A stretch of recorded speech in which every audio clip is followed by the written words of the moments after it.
Hey guys, and welcome to episode 4 of Advanced Performance Radio. Today on the podcast, we have Amanda Marxen from Brisbane, Queensland, the owner of Estro Physiques and Train with the Girls. Today we are talking about all things women, training, nutrition, competition, all the pitfalls, and just everything in between. We really hope you enjoy the podcast. This was a really good one. Let us know what you think, guys. All right, we are recording. So today we have Amanda Marxen on from Estro Physiques and Train with the Girls, both her comp prep and her Gen Pop businesses based out of Queensland in Brisbane, I'm assuming. Yep, we're a bit all over the place, but yeah, mainly based in Brizzy. Yeah, cool. So today we're going to be talking about basically training and nutrition in terms of women. We might even touch on some things maybe to do with comp prep towards the end, but generally women. So I'll give you the floor, a chance to introduce yourself, what you do, your qualifications, that sort of thing. So the floor is yours. Yeah, sure. So I'm Amanda. I've been in the fitness industry most of my life, but only working as a trainer for the last about 5 years. So before I was a trainer, I was doing all of the things now that I know better not to do, which is great because I can definitely highlight some of the diet fads, like you name it. I have done it before I knew better. So learning stuff in the industry has been like life-changing, I suppose, for me, but then I can pass it on to clients. So I started the same as most people, just doing my PT certificates, which is like your group training, your PT, and then I wanted to do nutrition as well. So one thing that I think a lot of people don't realize is that personal trainers are not qualified in nutrition. And I feel like I cannot say that enough times. And look, it's a mixture of personal trainers putting out nutrition plans as to why people think that personal trainers do nutrition plans, but they're not actually qualified and they're not actually insured. So it's a dangerous territory for the trainer because they're not insured, and for the client because the person that's giving you the plan isn't qualified. So the information in there may not be correct. So I wanted to do nutrition because I think it does go hand in hand with your training. You cannot out train a bad diet. I've tried, it is not possible. So to be able to do the nutrition, I did the SNA, so Sports Nutrition Australia, ISSN qualifications, which then makes you a sports nutritionist in Australia. And I'm currently doing my post-grad through a university in the UK to work specifically with athletes. And I'm doing Australia's comp prep accreditation, which obviously ties into our Estro Physique business. So then I can work more nitty gritty with athletes. So I do a mixture of Gen Pop coaching, but I do also work with athletes as well, all female, which was good. So we've been able to really specialize, focusing in on just working with ladies, which has been really good. Yeah, cool. And I definitely think there needs to be more of that in the industry. Yeah. I think there's too many male PTs, male coaches who just train women like dudes. Mm. They, I mean, you see these girls doing these plans and they've got like three exercises for chest. It's like, I'm not really sure the relevance of that, but like, it's just, Yeah. it's very much, there's no individuality. And like, I started prepping people from prepping females and then obviously moved across into males at a later date. So looking at the comparison of the two, you can see how there needs to be more information on training women because there's so many more Yeah. factors that can affect essentially getting lean, putting on muscle. Females are complicated creatures. Like they're so run by hormones that you can't, like, you've got the risk of making someone completely infertile, which is something that can impact them for the rest of their life purely by giving them really poor training and nutrition plans. I cannot emphasize how important it is to not fuck with that. I don't know if you can swear on your podcast, but like, It's where all the fuck you want. okay. Yeah, so that's why I didn't want to be like, and look, it's hard because there are some, especially Instagram. I feel like Instagram was a really big shift in the industry because there are some phenomenally attractive women trainers on Instagram, and people see that and they want to look like that. It doesn't necessarily mean they have the knowledge to pass on to you. And look, trying to look like someone else, sometimes it's not even something that's possible. Genetics and physique play such a big role into it that having a goal of looking like someone else usually isn't achievable anyway. And that's not something you should be basing how you pick your coach on, because a lot of coaches have coaches, Yep. which is great for accountability, but they're not even doing their plans. So signing up with them, the logic isn't actually really there on your reasoning for putting your health in their hands. And I think that's it. Like, it's very true in that sense that way too many people take coaches or PTs or these Instagram fitness models, whatever it is, on face value. Mm, And 9 times out of 10, they're genetically gifted. yeah. They have looked fairly good their entire life. They have a coach that tells them what to do. And they also don't use any of the bullshit supplements that they plug. They don't No. use the detox this and the fit tea that. And Fat burners and yeah, it's very much. yeah. I mean, like, going completely off topic, but like, I've got a one of my graphic designers that I've used for a lot of my business. She actually gets Instagram celebrities sending her raw photos, and she photoshops them Oh to my make them look God. better. Like, she's actually made a business out of doing it. Look, it shocks me. And then at the same time, it Doesn't doesn't at all, yeah. surprise me. And But so yeah, wow. they basically send through all the raw images where they look like, I don't know, a 5 or a 6, and then she makes them look like an 8 or a 9. Like, it God, that's intense. and then also in the same sense that you get these women that do, like, they get in shape once a year, like really good shape, and they take a bunch of Mm, photos and they try and, I guess, allude to the fact that they look like that all year round, year round. when it's Yeah. just not realistic to look like that all year round. Like, Well, and like that comes into competing a lot, because obviously, like, a comp prep isn't something that is maintainable year round. The physique's not maintainable year round, and the level of training and nutrition isn't something that you should be doing year round. So I think a lot of people will be like, this is my goal, and they'll have someone that's about to step on stage, but that's what your quality of life would be like trying to maintain that year round. It honestly wouldn't even be worth it. yeah, and I think it's also like the negative side effects that come with that. Like, obviously, like amenorrhea, like, for people that don't know what that is, it's like Yeah. loss of menstrual cycle. And like, I've lost count of the amount of women that I've had come through my office door to talk to me about prep, that have done preps in the past or have attempted like severe dieting on their own, who haven't had a Mm, menstrual cycle for, like, say, a year, 2 years, and don't see yeah. the abnormality in this. They think that's normal because Yeah. their previous Joe Blogs coach, who smashes huge amounts of drugs, has told them it's Mm, not normal because they see it as they say it's normal because they see it as normal, and it's not. Like, yeah. there are all these factors. Like, if you're prepping to the point where it's like negatively impacting upon your health, your hormones, your ability to have children, um, Yeah. and even in more case where you end up getting a jawline similar to like American Dad, like, it's Mm, you don't. People need to understand that there's a trade off. There's a trade off for prep. yeah. There's a trade off for everything you do. It's extreme, like extreme measures, so to speak, have sometimes extreme side effects depending on how far you push the Yeah. envelope. Um, and I think with, like, I know in sort of the WA bodybuilding scene, a lot of girls from like the early 2000s that were prepping to like mid 2010s, that sort of thing, all I've had to do like serious double takes on what they were doing because they fucked their bodies up doing what they were Yeah. doing at the time, because it was perpetuated from this old school bodybuilding mentality of like, oh, you need Mm, to have no carbs, you need to do 2 hours of cardio, you need to take all these drugs, you need to cut sodium from your diet, and all these other silly methods that are then slowly perpetuated from like lack of knowledge from like the bro science bodybuilders in the gym. yeah. And it's hard now to try and convince people. Like, I've still got clients where they're scared to eat anything with salt in it. I mean, then you Oh, got to wow. re-educate these people on like, okay, salt's actually necessary. Like, sodium's necessary in our Yeah. in our diet. Otherwise, your muscles won't contract, and obviously it won't. Yeah. And also, it won't facilitate carbohydrates moving into the cell. Like, it's just not going to happen.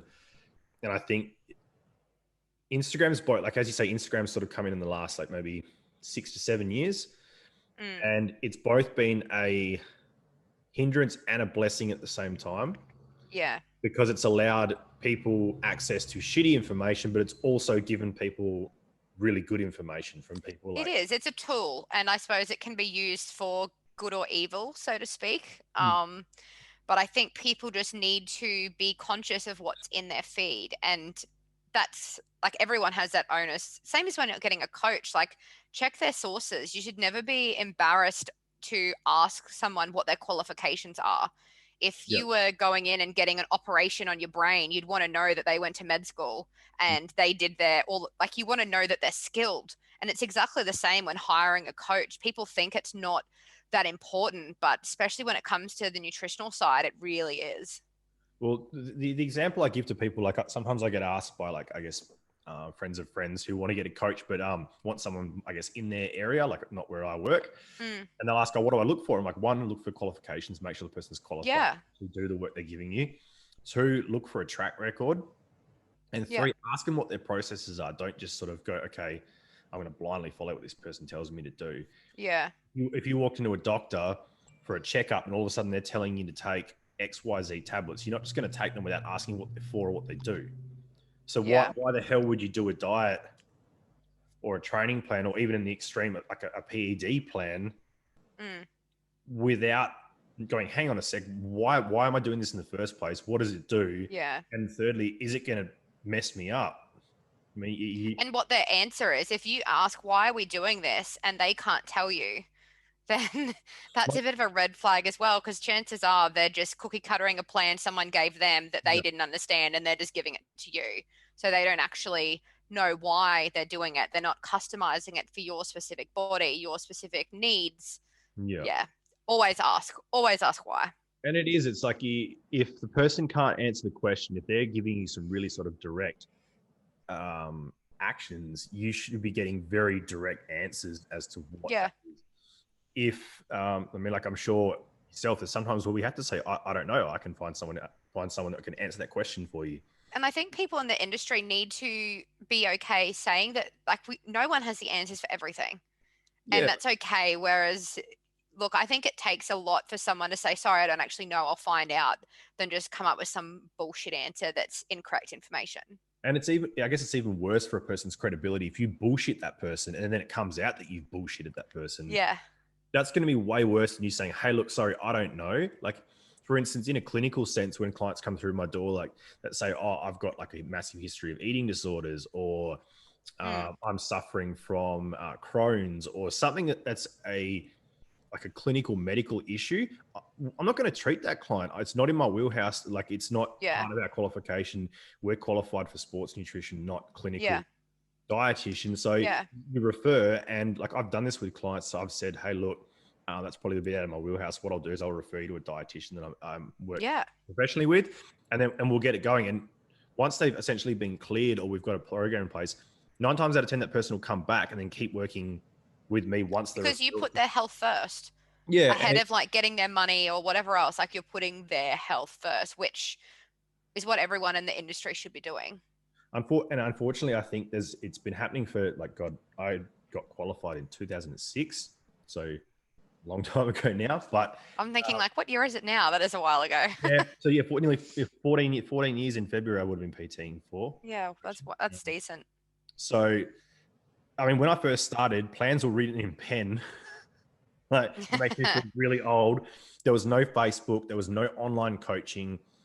Um, every Tom, Dick, and Harry was giving out chicken and broccoli plans. It was just an Yeah. absolute clusterfuck Yeah. of malpractice and negligence. And I think there needs to come a time where people start getting pulled up for this shit. Like, I feel like it's getting better. I feel like the standards really starting to lift in the industry in the last maybe year and a half. And I feel like it's going in the right direction, which it is has. exciting to see. And like I've seen, like we've got WA Fitness Network, a sort of Facebook page group thing run over this way, and like people are actually asking, like, "Hey, look, what nutritionist can you recommend?" Not like, "Oh, what coach?" Because, That's good.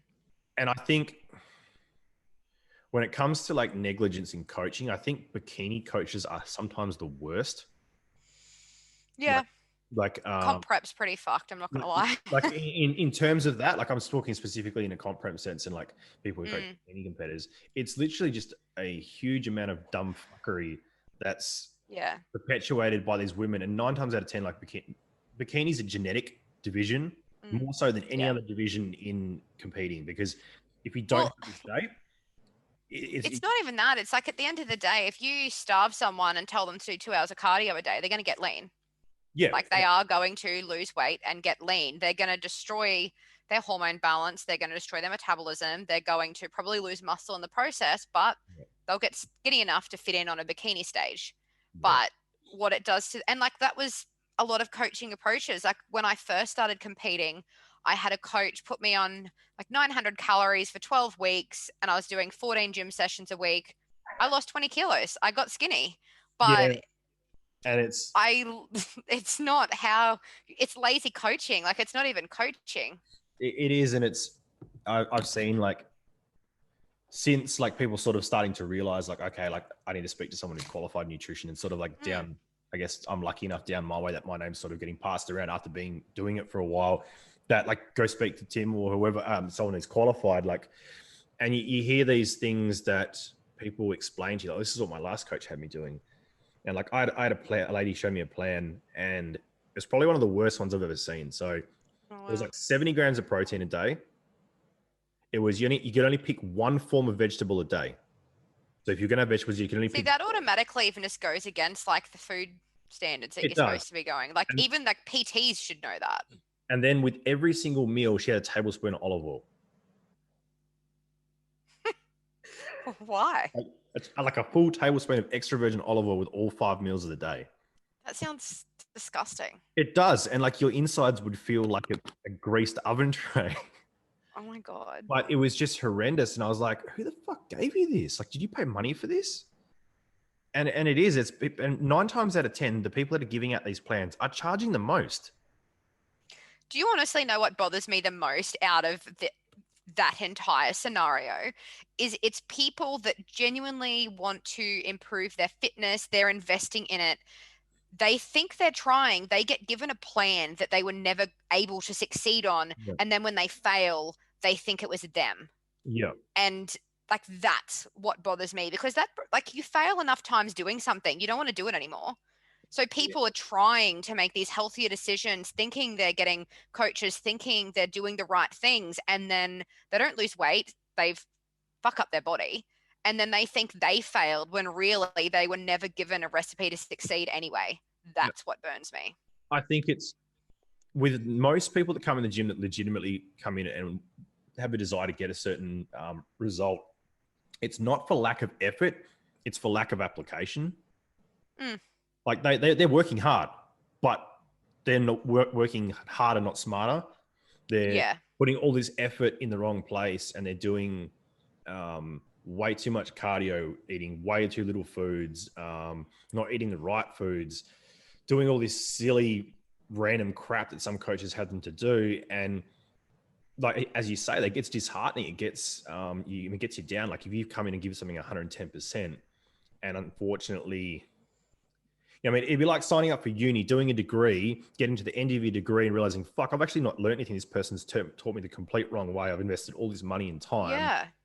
And I'm not actually prepared and set up to get the results that I want. And you see people do it, like, for instance. Not only that, but if it's not maintainable, that's when people do something so restrictive that they then swing the other way and have like binges. And then we have all of the disordered eating and the yo-yo dieting where you're losing a heap of weight, then blowing out the other way. And then like, look, nearly every female you speak to will have say they've yo-yo dieted at some point in their life. You do one extreme thing. Like I think the worst one I've ever done would have been like the cabbage soup diet. I think I was like 19, where you just make up this cabbage soup stuff. You're probably having maybe like, I don't know, 600 calories a day. You are starving. And you do it for like 5 days, and then you go through the Macca's drive-through, order like 5 meals. You're like, nah, this is, and you just yo-yoing because that's not sustainable. No one's going to not enjoy having meals with their family, friends, eating a healthy, balanced diet. You can't not do that forever. So it's important to, rather than trying to make some ridiculous, drastic, restrictive change, you make all of these smaller little tweaks that are easy to maintain for the rest of your life. And then the results you get, you keep.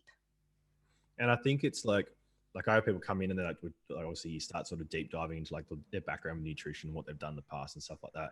And they tell you all these different diets, have been keto, low carb, high carb, gut detox, whatever the hell it might be. I'm like, okay, have you tried consistently tracking calories and staying in a calorie deficit? They're like, not really. And No. it's like, okay, so we're gonna try that, and then Yeah. results. But it's perpetuated this demonization of certain food groups, certain things. Yeah. People having like, oh, carbs are bad, sugar's bad, fat's bad, sodium's bad. Can't eat carbs after 4 o'clock because you're gonna get fat. You can't mix. Yeah. One of the dumbest ones I've heard is you can't mix fats and carbs in the same meal, or your body won't Oh, process. I've heard that one. Yeah. And it's like, Yeah. it's just, it's perpetuating this thing where you get some women who more so women specifically, I'm sure you said this, that are literally Yeah. scared to death of certain food groups, or It's they have some sad. coach convince them that they're gluten intolerant or lactose intolerant. I'm like, the amount of people that I've had come in my office and say I'm lactose intolerant or gluten intolerant is ridiculous. Like it's And then when you ask them if they've actually seen a GP, they're like, no. but when you look at like, okay, so where do you primarily get your foods from that have gluten in them? And it's like a Big Mac, Mm. or I mean, croissant from the bakery. It's like, okay, maybe the fact that you're eating heavily refined processed foods Yeah. is also the issue rather than the fact you're eating lactose and gluten, considering human beings have been consuming dairy and gluten for hundreds of thousands of years. Yeah. Somehow in the last 10 years, it's all of a sudden become a problem. But I think Mm. it's just that overconsumption of processed foods that seems to be more of the issue, Yeah. and lack of fiber. Yes. Fiber is amazing. It is, and it's, I think, like, I'm not sure if you've experienced this with coaching predominantly women. When I coach males who try to get into a like fairly heavy duty calorie surplus to get like put on size, they're like, oh man, I'm spending all day on the toilet, I'm bloated all the time. And I was like, okay, what's your fiber like? And they're eating like Through the roof. 4,000 calories with like 12 grams of fiber. Oh, really? That way Yeah, around. Yeah, right. it's usually the other way around. It's not they're backed up. It's the other way around. They're not consuming anywhere near enough sort of like fibrous veggies or Yeah, right. So they're just sort of hitting it with like refined sugars basically to hit their carbs. yeah, it's essentially like rice and chicken and like Yeah. very minimal. And in comparison, like if you're only eating like say 1,500 calories a day, fiber would probably be fine. But the fact they're eating like Mm. 4,000 and their body is not Yeah. processing what they're putting in. That's definitely a red flag if you still can't hit your fiber with 4,000 calories up your Yeah, sleeve. yeah, and especially if you're eating like stuff like oats and things like that, you should be able to hit it fairly easily. Yeah. But it is, and it's So I guess back to coaching women, like, what would you So say? energy availability is what Yeah, I would say is the yeah, biggest issue I find with females, which again ties in of that food fears and demonizing food. So a lot of females that come to me are already in like a low energy availability state. So yeah, I suppose a bit of a background for you guys. So it used to be called the female athlete triad, which was low energy availability, which means you're say burning more food than you're eating. So you're in a negative energy balance and then you have loss of periods and then decreased bone density. So it was something that was more looked at in athletes, so your endurance athletes. And then they did a whole heap of studies and they realized that men are actually affected by this as well.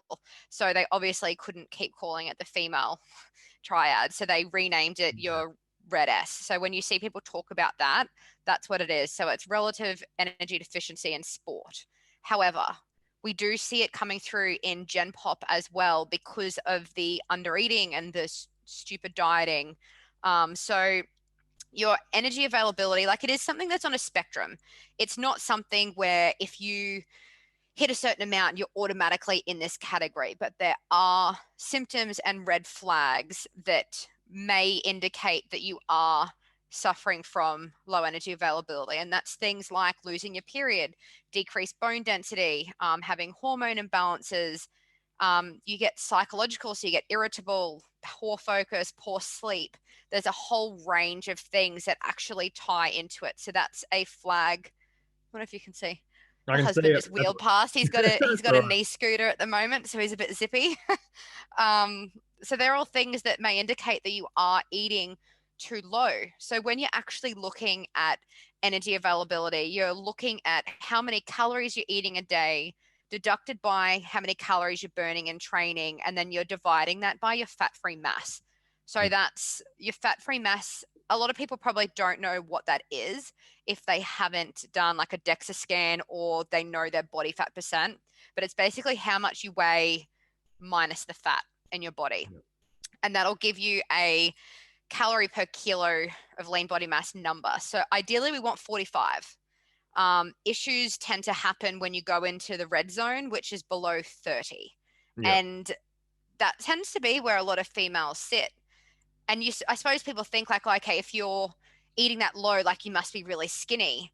But the body is so smart. It adapts. So it's designed to survive. So if you're consistently eating low, your body systems slow down to conserve energy because it can't keep working at its optimum speed because you'll lose too much weight and die. And your body knows that. So it thinks that you're in a famine. It doesn't know that you're starving yourself on purpose because it would think that's crazy.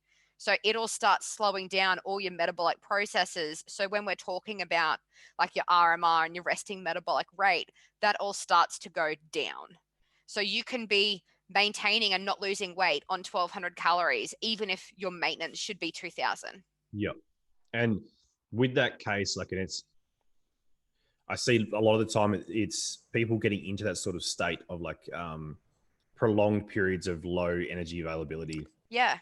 They will then obviously start experiencing all these sort of like symptoms, like as you're saying, but then they aren't quite aware. I think one of the biggest issues people have is they're not aware of what they're putting in their mouth. They're not aware of like, okay, Monday through Friday, they're probably eating like 900 calories because they work behind an office desk. They don't eat breakfast. They have a coffee for breakfast. They'll have, I don't know, maybe something for lunch and then something for dinner. So their calories are super low. But then, when they go out in the weekend, they have a night with the girls, they go tapas bar, have a bunch of food, alcohol. Yeah. So what happens is with people extendedly being in these low energy availabilities and obviously bringing their RMR down, then those weekends then become a surplus and people can't understand why they're still putting on body fat while they're eating like an internment camp victim. But it's people don't James understand. Smith actually explained this really well. I don't know if I was watching one of his lives or something, but he likened it to saving money. And he said, if you're trying to say you're trying to save up for a house deposit and you're putting money away each week, if you then go on a big shopping spree on a Saturday, you can undo all of your savings for the week depending on how big that shopping spree is. It doesn't matter that you saved Monday to Friday. If you went and bought like a car on the weekend, you're back negative to where you started. And I thought that was a really good way of being able to explain energy balance to people, that you can undo. And like you've just suffered through a whole week feeling hungry to not get anywhere anyway because you went wild on the weekend. Yeah. Now, I use lots of car references in explaining nutrition and training. I don't know why, but I just do. But in that, it's people they aren't aware of obviously what happens. And I think it's not being aware of what they're putting in their mouth and not aware of their calories and that sort of stuff. And it is on that note, like I don't agree with cheat meals or cheat days shouldn't be a thing. Well, it's demonizing food again. Yeah, and it is. It's like it's using food as a reward for hard work. We're not dogs. I was going to say that meme, like you don't treat. You shouldn't treat yourself like a dog. Like shouldn't be giving yourself treats for like jumping through hoops and stuff like that. But yeah, and it's the wrong message. Like I think refeeds are great because it's for a purpose. It's refeeding calories or carbs or whatever. It's controlled, it's tracked. It's not just going out and binging. To be honest, like a cheat day is pretty much like a binge day, which ties into just creating these disordered eating patterns. And I think one of the methods that I tend to use with clients is most people eat like assholes. So because they don't understand what they're putting in their mouth. So after a while of dealing with the client and obviously incorporating like refeeds and stuff like through diet breaks, I'll give the client a chance to fill their calories sort of how they want.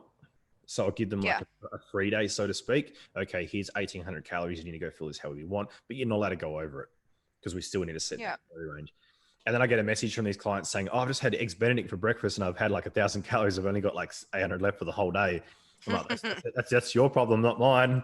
Yeah. And it makes people become more intuitive as to what they're putting in their mouth. And I've got clients now where like they've come to realize it's like, shit, if I go and have like a high fat, high sugar breakfast or something along those lines, it eliminates them being able to eat throughout the day. Whereas now they'll be like, okay, cool, I can pick something like, I don't know, charisma potatoes that are lower in carbs and make a bunch of wedges and have like a really big meal. It's really like, I guess, Yeah. satiating as far as it's tasty, but it's also, and it's highly palatable. Yeah.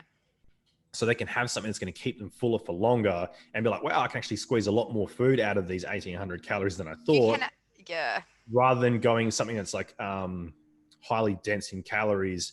Pizza. Yeah, and it is. It's like Yeah.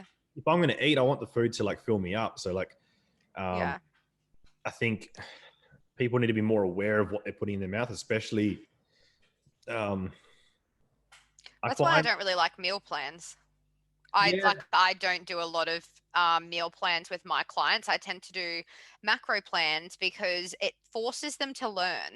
It yeah, forces them to enter foods in to actually see what's in things. Like putting mango in and being like, holy shit, that is a lot of carbs. Like yeah, people don't really know what's actually in things, and things like orange juice. People that lose weight and they're drinking like 500 to a liter of orange juice, and it's like carbs aren't bad, but that is a lot of carbs, even though you're eating healthy. And I yeah, think that's the trap. Like, not all healthy food is necessarily like low calorie. So yeah, by forcing people to enter things in, it's forcing them to learn and understand, like, okay, if I'm going to have spaghetti for dinner, I'm going to have to make some tweaks during the day and have a little bit less carbs here and there so that I can balance it. yeah. Whereas if they're just following a meal plan, like, yeah, it's handy, it's all done for you and you just follow the plan, but you're not actually really learning the same. Yeah, and I think like I usually tend to transfer people from like obviously a meal plan to a macro sort of style split plan, Yeah. to give them a bit of structure, get them sort of eating the right foods, and then obviously we transfer across. But um, it is people assume that healthy foods are almost like lower in calories than. Mm. Um, for instance, I had a client who was like, "Oh, I've been eating protein balls because they're like healthy." She's eating like 4 of them a day. There's like 580 calories in two, and I'm like, "Holy!" Yeah. Shit. Well, I had a client eat half a bag of trail mix, Wow. and I was I like, remember seeing this recipe online for healthy chocolate mousse. "Yeah, And like they just marketed it as like healthy, and all of these people were buying it and they listed the recipe. yeah, So I was like, you know what? I'm going to pop it in my Fitness Pal and I'm just going to see, like, because obviously it was like sort of based on like avocado. It yeah." was nearly 1,000 calories a serve. You are literally better off going and getting like the the sugary You get a Big Mac normal meal. You get chocolate a big, mousse if you're trying to yeah, actually control calories. But people, it's and like it's upsetting because I know people are thinking that they're making the right healthier choices, and they think that by picking these healthier foods they're going to lose weight, but because foods can still be healthy and calorie dense, they're not actually creating the calorie deficit they need to lose the weight. yeah, So it's, yeah, and I guess it just comes down to understanding and information. And look, there's a lot on the internet, and I don't blame people for getting lost a little bit when there is so much crap on there as well. And supplements are being forced down everyone's throats. Like, you need fat burners and no cardio pills, like all of the stuff. So like I can see why people do get so lost in it. yeah. And I think it is as well. Like some of the supplement companies are sort of cordoned onto the fact that if they word things in like nice, fancy scientific terms to the point where like the general Mm. public doesn't understand what they're talking about, it sounds like they're plugging really good stuff, like ATP, for instance. Yeah. Like you've got two naturopaths running a business selling supplements that they use nice, big, fancy words, and there's all Mm. hypotheticals. Like I'm not sure if you have much to do with Jackson Pios. No. So Jackson's one of the people on the board for SNA. So Oh yeah. he's currently doing his PhD over here. He's closely tied with like Mike Israetel and Lane Norton, Oh yeah, yeah. Eric Helms, and he's done research papers with it. And anyway, he put a post up basically breaking down like 5 of their most popular supplements and literally just disproving all 5 of them. Yeah. And Look, sometimes I struggle to keep my mouth shut on the socials when people make the statuses where they're like, comment below if you want to lose 15 kilos in 3 weeks with this supplement. And I'm like, tell me more. Like, what is this supplement? And it's some like marketing scheme. It'll be like CLA or something. And I'm like, how does it melt fat? It doesn't melt fat. And Yeah. they'll send me through some link that's not even a meta-analysis. It's not even a scientific paper. And I'm like, that's That's not anyone could have written evidence. that. Yeah. Like, And yeah. there's one floating around in WA at the moment that's really big. It's called the FAT program, like PH FAT program. And anyway, it gets plugged in all the buy and sell pages and all that sort of stuff. And my question every single time is, okay, can you please explain the product on a scientific level, and also what are your qualifications to be selling this product? And then and then they post this like generic spiel. Yeah, but they've copied and pasted it. Copied and pasted. They've obviously been told to paste it there by the person owning the company, or whatever. So I'm like, no, I want you to explain it to me. And I'm like, they're like, oh, and then I'm just telling them, okay, but if you're selling the product, you need to be able to explain the product. Yeah. Like, a chemist isn't going to sell painkillers that they don't know how it works or what it is. And it's very much people buy into this, and it's like, as you say, it's like, oh, put an apple if you want to lose 20 kilos, and you look at the person in the photo, it's like, you've got no idea what you're talking about. And also, you're not to be, I guess, rude or anything, but like usually these people are heavily overweight that are trying to buy you into these programs. And it's usually someone sitting at home who's trying to make an extra buck, or like, I guess it's the natural progression of Isogenics or Herbalife. It is, or people that have been sucked in themselves, that because someone's sold down to them. And like, look, that's how I'm not the biggest fan of multi-level marketing, I guess, businesses, but usually like they've been sucked in, and then it's like this flow-on effect where like someone's told them a heap of rubbish and they're sort of forwarding it on. It's almost like Scientologists selling supplements. They just all get sucked into it, and it is, and it's very like, for instance, there was a post on a buy and sell page, and I just said, look, what you're selling doesn't work. I'm happy to tell you why it doesn't work, and link you to studies proving why it doesn't work.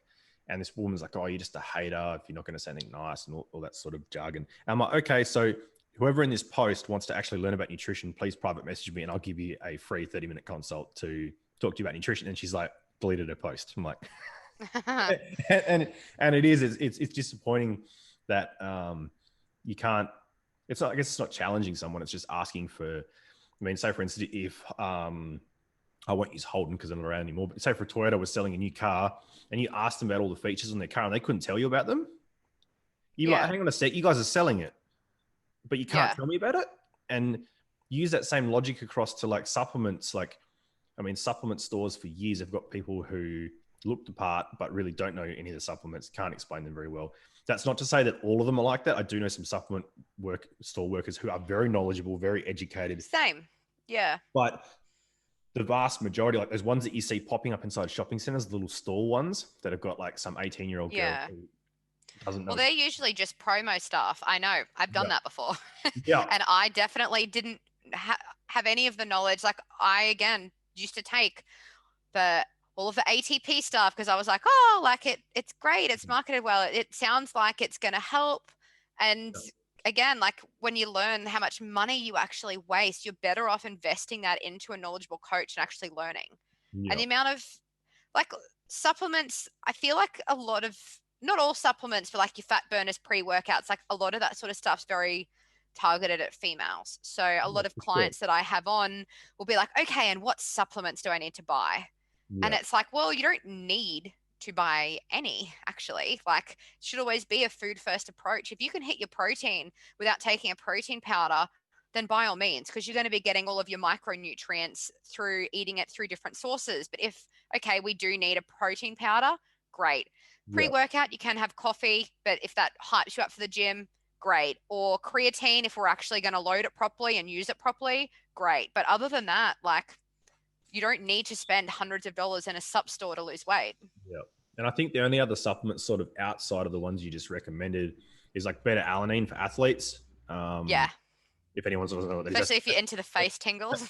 Yeah, that's the tingly stuff in pre-workout. So it essentially works in like helping with like lactic acid and like waste buildup. And then just carbohydrate powder. Dextrose or whatever. Yeah, so I use International Proteins Extreme Carbs, both because it's quite cheap in comparison to like Vitago, which like you have to sell your firstborn child to pay for. But it works really well, especially with guys trying to put on a lot of weight or muscle, lean muscle, Yeah, athletes who need carbohydrates quickly for performance and stuff like that. But it very much is like people spend so much money on supplements, and it's way more women buying huge amounts it of supplements is. than it is. Yeah. I mean, it's Like, honestly, if fat burners burnt fat, we'd all be shredded. exactly, Like, and I had a woman come into my office years ago for a consult about coaching, and she comes in with the full Lorna Jane gym outfit on, brand new pair of Nikes, hair and makeup done, all that sort of stuff, brand new gym bag full of tubs of supplements, her nails done. I mean, like the whole lot. And then she goes, "Oh, told her, explain the process, explain the pricing stuff." And she's like, "Oh, it's too expensive." And I was like, "In comparison to what?" And she's like, "Oh, it's just too expensive. I can't afford that." So, well, currently you've got on like $150, $200 worth of gym gear. Your yeah, gym bag's full of about $400 worth of supplements. yeah, You've got all the booty bands. You've got all this other stuff. I said, "Do you want to actually look good, or do you keep kidding yourself that you look good now?" And it took her back a bit, but it was like, and she's like, "What do you mean?" I said, "Well, you've essentially, I mean, it's like buying a car and putting the body kit on it, but not actually doing anything to the motor and the performance of the car. yeah, It's all for show. There's no actual investment in actually feeling better and getting stronger, yeah. actually changing the But- way you look. It's just putting like a big band-aid approach on it and hoping for the best." And you see some people spend like thousands of dollars on supplements, but Oh yeah, I've done it. and so have I. Like I'm not sure if you remember, but a long time ago there was like Muscle Tech. Like Yeah. Muscle Tech was the brand back in the day, like Ronnie Coleman and Jay Cutler and all. Mm. And you used to buy a Cell Tech, and Cell Tech was literally like creatine, but it was literally just like sugar in a tub. And on the packet used to tell you could put on like 12 kilos of lean muscle in like 12 weeks. And I'm like, fuck's sake, like has it got performance enhancing drugs in it? But Yeah. it isn't. That alluding to that false sense of security that you taking these supplements is going to actually help you in a large way. Yes. And you know what I mean? Like it is very much with like fat burners and stuff like that. You'd be much better off investing your money in drinking like black coffee and actually being in a calorie Mm. deficit. And Oh, which doesn't cost a thing. But yeah, I think it is something. And like, I still remember when I was spending the ridiculous money on, and like, look, I am that person with the Lorna Jane outfits, and like, I have more gym clothes than normal clothes. So like, yeah, I'll spend the money. Like, I would actually hate to know the total dollar spend of my gym wardrobe. It would probably be, yeah, look, it'd be ridiculous. But I remember being that person where you'd hear the price of like coaching or PTs and being like, Christ, like $50 to $100 a week. Like that is so much money. But yeah, then I'd go out on the weekend and blow $100 yeah. out on drinks and dinner. So I did a post actually, might have been yesterday or the day before, talking about exactly that. Being like, okay, like it's too expensive, but you'll spend $100 on Yeah, this, I saw that. or I you'll saw that happily, post. yeah, buy an outfit for $80 going out, but we're happy to invest our money into such materialistic things like that. Yet our health should be the most important thing that we're actually Oh, for sure. investing our time and energy into. And yet we like balk at putting money into it, which is crazy. And I think like I've got some clients that I've had some long term clients who they rock up to the gym in Kmart gym clothes, and they have a daggy gym bag. They've just, I mean, like from wherever they've Mm, got it from, and they invest all their time and money into actually performing and looking better and being better. And yeah. I think there's been this, and social media, this is one of the negatives, I guess, is that you've got to have all the flashy Yeah. go with it to get results, when it's not quite the case at all. Oh, flashy gym coat clothes is not going to help you lose weight. No, it's not, and it's you know what I mean. People have got this sort of their priorities in the wrong way, and they're like, Mm, you see people buying the supplements and the booty bands and the waist trainers and all these other gimmicky things that just don't work. no. And they could you're much better investing your money in. If I could go back and tell my younger self to find a decent coach, oh God, I would have saved myself a lot of money. Same. Some of the If I could stupid, go back to like 18-year-old me and like, do yeah, not do the fad diets, don't buy a waist trainer, don't do yeah, go and just like the results. And you would have like, I obviously managed to get there eventually anyway, but God, I could have gotten to yeah. my goal physique so much sooner just by knowing what I know now. Yeah, and it is, and it's just that knowledge, and I think that's one of the biggest things that I guess women specifically need to be brought up to speed on is just the knowledge that the correct Mm, application of nutrition and training and all that sort of stuff, and like um, if they just invested more time in doing the basics really well, yeah, they'd have a lot more time to have social life because they wouldn't be doing 2 hours of cardio a day. Um, and they would look better and they'd feel better. But yeah, unfortunately, they get suckered into buying all this crap from, yeah, I don't know, Kaylee Fit Tea or whatever the business may be, um, yeah. with the illusionment of thinking that all this stuff is going to work. And it's just, Mm, you like, I get asked all the time, oh man, what supplements do you take? You must take heaps of supplements. I'm like, man, I take like two. mm, I don't take pre-workout. I don't take fat burners. The only thing I take is pretty much protein powder and carb powder, and that's basically it. mm. Like, for instance, I'm lucky enough to work with quite a few fighters, and I'm Yeah, working with a guy at the moment, and we've basically introduced creatine monohydrate and beta-alanine into his supplement protocol, mixed with carb powder, and he's like, I've never felt better at training than I do now with such a small, I guess, intervention. And like he gets yeah, all of these things from bulk nutrients, which is like dirt cheap. And he's like, before I was taking fat burners and pre-workouts, and he's like, we were trying to use the comparison of people thinking that pre-workout is going to give them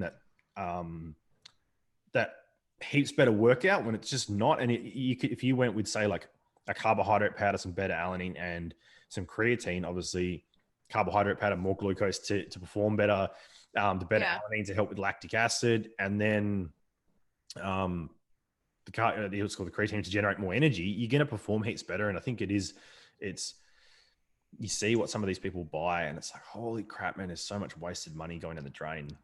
And I Like, think that's like really pivotal. Like, and I guess that's the difference of when you're actually working with athletes because performance matters. yeah, A lot of Gen Pop don't care how they're performing in their yeah, actual session itself. They don't care what their lifts are. They just care about how they're going to look at the end. And like yeah, to an extent, competing's a little bit like that because when you're up on stage, the judges don't know how much you can deadlift. It's yeah. all about what you look like. You can feel like absolute shit, so depleted you couldn't do a push up, but they don't know that. Whereas when you're working with athletes, not only do you have to get them in a physique range, especially if it's like a weighted sport where they've got to make weight or whatever, Yeah. but they still have to be able to actually perform. Like imagine a fighter trying to get in the ring when they're as depleted down as someone that's doing bodybuilding that's about ready to faint. Like they'd just get knocked out. On that note, you would honestly be surprised how many fighters do that. Like it would Yeah, that it would literally blow doesn't your surprise me. mind at how like Mm, I've seen male fighters get down to like 1,000 calories a day to fight, and like there's been a big shift in the industry as far as, or in the martial arts industry as far as like jiu-jitsu and MMA, which are quite new on the scene in terms of like Western society. Like they're more inclined to take on knowledge because they're quite diverse. Like MMA is, I guess, a melting pot of all different sort of yeah, methods or martial arts. styles. Yeah, They're more inclined to bring in strength and conditioning coaches and nutrition coaches and stuff like that. And like the gym that I work alongside with, when I sort of approached them, seeing if they had anyone working with their team, they were really eager to get someone on board because then they admitted, they're like, look, we're just going off what has been like sort of perpetuated through the fighting industry for years. yeah, And with boxing and Thai kickboxing, Muay Thai, that they're still quite a way behind in that sort of aspect. And they're now sort of realizing, like, we had a young girl die in WA from a really bad weight cut that she undertook on her own for a fight. And it was a case of like massive dehydration, no carbs, no rehydration, sweatsuit, sauna, all that sort of stuff. And then she tried cutting, I think it was 8 kilos in 1 week. And God, unfortunately, that girl passed away. And it is that lack of knowledge. And yeah, but I remember when I first started kickboxing when I was a kid, my coach was the same. He's like, no carbs, heaps of cardio. And it wasn't necessarily mm, him being negligent. It was just no knowledge. There was no knowledge on the sport yeah, as far as nutrition and things like that. And yeah, we look back and like, even as simple as like when I first did my PT course, half the stuff we got taught in our PT course, I look back on it now, I'm like, if I told that to someone now, I'd honestly feel like I was being negligent. Like Well, it, I feel like in my PT course, all I learned was like, this is what calories are, this is what macros are, this is how many calories versus the different macro, eat vegetables and follow the general food guide. That was pretty much it. yes, Like it was nothing around how to, and I guess like you don't learn it because you're not supposed to be doing it. You're and not supposed to be giving people meal plans or macro plans as a PT. You're yeah, supposed to be giving generalized healthy eating advice based off the food standards. Like that is it. and So, I think it is yeah. like my wife completed her PT course through AIPT Oh, uh, yeah.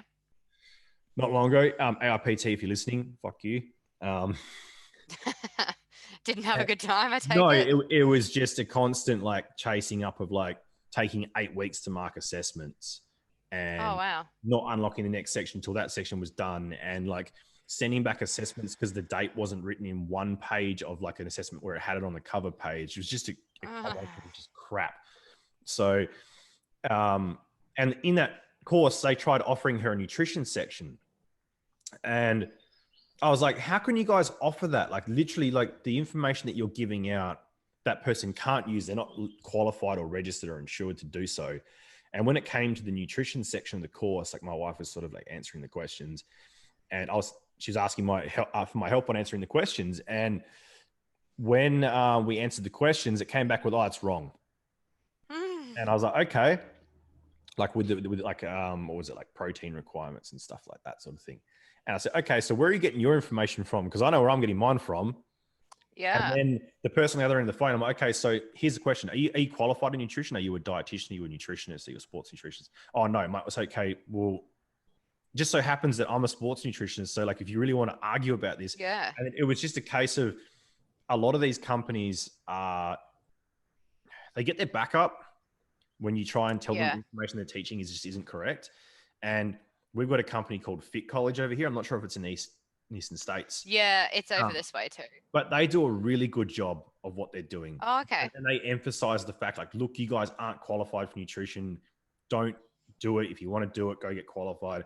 They've now brought Yeah. in sections on like marketing and like all the things that my course didn't have. Like I did mine through TAFE. That's And so good that they do marketing. yeah, I don't think people realize that when you do your PT certs, you're essentially starting a business. So a lot of people then know how to run someone through a training session, but they don't know how to run a business.